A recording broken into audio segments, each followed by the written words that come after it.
বিল্লু মামা আছে, এটাই সুযোগ, মার বাড়ি। বিল্লু মামা, এই দেখো আমার কাছে অনেক বড় একটা বন্দুক আছে, তুমি যদি আমার কথা মতো না চলো তাহলে তোমাকে গুলি করে দেবো। তাড়াতাড়ি কাজ করো।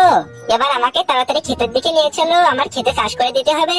ওরে গাদা, আমি যদি একবার ছাড়া পাই তাহলে তোর খবর আছে। বাঘ মামা, তোমার বন্ধুকে দুষ্টু গাদা বন্দি করে ফেলেছে, সে তাকে দিয়ে সমস্ত কাজ করাচ্ছে, তুমি তাড়াতাড়ি গিয়ে তাকে বাঁচিয়ে নাও।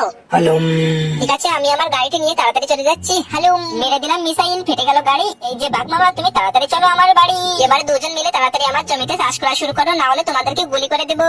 একবার ছাড়া পাই তোমাকে দেখাবো মজা। ইডারে আমার কাঁচা ঘুমটা নষ্ট করে দিলে। ওরে দাঁড়া, কি আমার পাখি বন্ধুর বাসায় একটি সাপ ঢুকেছে, দাঁড়াও আমি সাপটিকে তাড়িয়ে দিচ্ছি।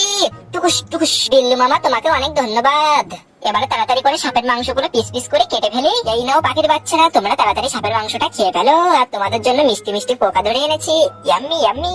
এই তো দোকানদারের কাছ থেকে টাকাটা নিয়ে পালিয়ে যাই। এই তো আশেপাশে কেউ নেই, তাড়াতাড়ি টাকাটা নিয়ে বিল্লু মামার কাছে নিয়ে যাই। বিল্লু মামা, এই দেখো আমি একটি টাকা নিয়ে এসেছি। পাখির বাচ্চারা, তোমাদেরকে অনেক অনেক ধন্যবাদ। এই নাও, হাওয়া খাও। Bye bye.